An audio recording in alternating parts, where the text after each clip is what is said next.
নমস্কার বন্ধুরা, মিমিস কিচেনে আপনাদেরকে আরেকবার স্বাগত জানাই। আজ আমি আপনাদেরকে ছোলার ডাল বানিয়ে দেখাবো। প্রথমে আমি ডালটাকে 1 ঘন্টা মতন ভিজিয়ে রেখেছিলাম। তারপরে প্রেসার কুকারের মধ্যে আমি ডালটাকে সেদ্ধ করার জন্যে দিচ্ছি।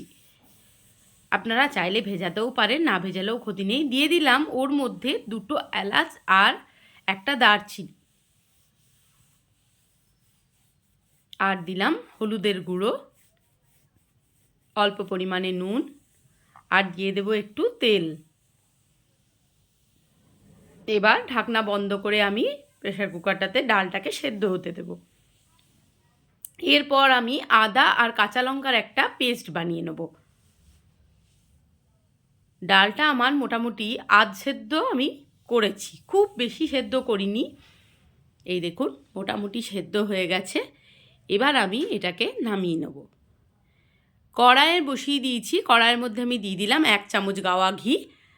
গাওয়া ঘি দেওয়ার পরে প্রথমে আমি নারকেল কুচিয়ে রেখেছি, সেটাকে ভেজে নিচ্ছি। আপনারা চাইলে সাদা তেলেও করতে পারেন বা সর্ষের তেলেও করতে পারেন। আমি কিন্তু ছোলার ডাল করলে ঘি দিয়েই করি।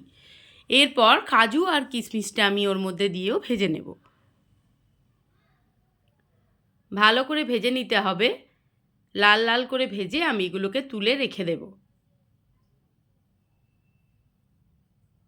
এরপর তেলের মধ্যে দিয়েছি শুকনো লঙ্কা, তেজপাতা, আর দিয়ে দেব 5 ফোড়ন।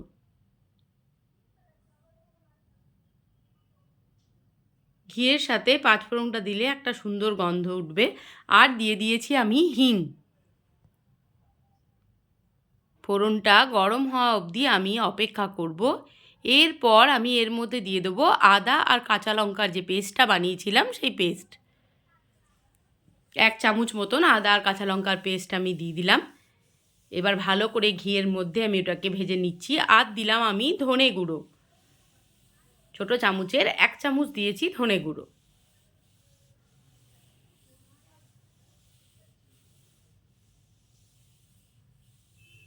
মশলার কাঁচা গন্ধটা যখন বেরিয়ে গেছে তখন আমি এবার সেদ্ধ করা ডালটা দিয়ে দিলাম ওর মধ্যে। ডালটা দিয়ে আমি ভালো করে মশলার সাহায্যে ওটাকে খুন্তি দিয়ে মশলাটার সাথে মিশিয়ে নিচ্ছি।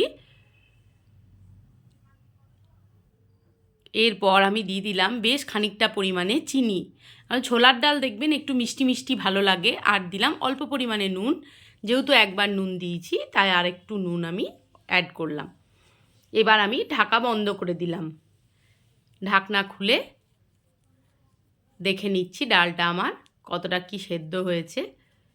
ছোলার ডাল দেখবেন একটু থকথকে বা বেশি পাতলা ভালো লাগে না। এরপর আমি ভেজে রাখা কাজু, কিশমিশ আর নারকেলটা দিয়ে দিলাম ওর মধ্যে।